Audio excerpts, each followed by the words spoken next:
This is the video review for the Stego figure from Ultra Dinoforce, which is a Chinese figure. So this figure is one of the reasons I wanted a YouTube channel, is to show how to properly transform him, because I've never seen anyone do that correctly. So this figure comes with an axe. This is the second season version of this figure.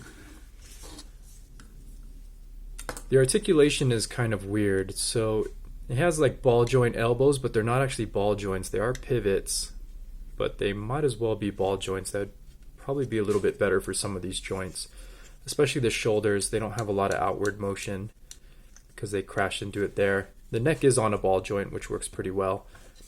And then I really like the head sculpt. It reminds me of something from Phantasy Star Online. It's a really cool looking robot. So I think the details look really good. So the aesthetics of the figure for the robot mode, I would say, is a 9. It's a really good looking robot. And then he has kind of an ab crunch, and then that also has the waist articulation there. He doesn't have a thigh swivel, but he does have in and out, and then forwards and backwards. The backwards doesn't go that far. And the forward kick is your standard forward kick.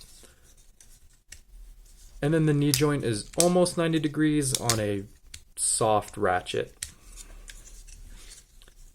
And then he doesn't have ankle pivots. They sort of do pivot, but they pivot the wrong way, and they don't work when these are pegged in. And then he has this for transformation. So that's basically all of his articulation, and then his arm his shoulder can swivel all the way around pretty much. So in hand, this figure feels a little bit cheap. I would say maybe it's a 5 for hand feel. It feels a little bit like a model kit. It's not quite it's not a very durable plastic. And for a size comparison, this is how he compares with the Voyager figure. So I got mine on Sir Toys, and he was pretty cheap considering his size. He's pretty much a leader class figure, or an ultra class. And I highly recommend this figure. He's pretty fun, even though the in-hand feel, you can feel that they cut a little bit of corners. So to transform him, you rotate his arms, and then you fold down the Stegosaurus feet, so these will become his rear legs.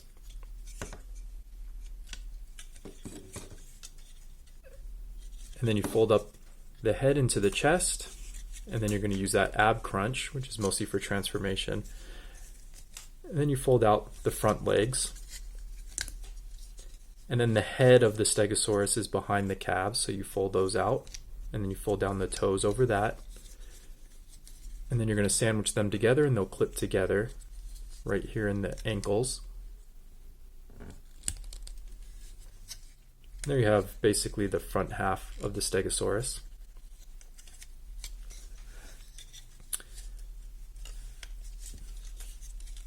And then you're going to fold in the hips. And this is the part that people typically don't do, is you also have to extend the legs. So it takes a bit of force, but then this extends out. So now you can fold up the figure into its Stegosaurus mode. And then you're going to take these back sections, and those are now going to peg. It's hard to see, but there's holes in the knees that have been exposed from extending the legs, and that's where these peg into. Okay, so I tidied that up. Those are pegged in place now. And then the final step is you're going to rotate the tail down a little bit so it's in the correct position, and then it splits open in this version of the figure, and that's where you're going to put this axe weapon. So it's got some slots in the handle, and that corresponds to these pegs right here. And then you sandwich the tail close, and then you can just rotate these up, which makes a nice complete look to the tail. So once he's been properly transformed, he looks like this, which is a pretty good looking Stegosaurus mode. Much better than most of the pictures you see or other reviews that you've seen of this figure. in English anyway. So here's what he looks like transformed, and I would give the Stegosaurus mode, I think it's pretty good looking too. I would give it an 8. It's a little bit of a jumbled mess because the spines are pretty inconsistent, but the axe looks really good as the tail, and it's a very futuristic, robotic looking Stegosaurus. So these figures came out 1 or 2 years ago, and they are based around the Age of Extinction Transformers figures for their transformation. You can still get them, some of them, at sirtoys.com. So I recommend this set. They're a lot of fun, and for value for money and fun factor, I would definitely give it a 9. It's definitely worth the money.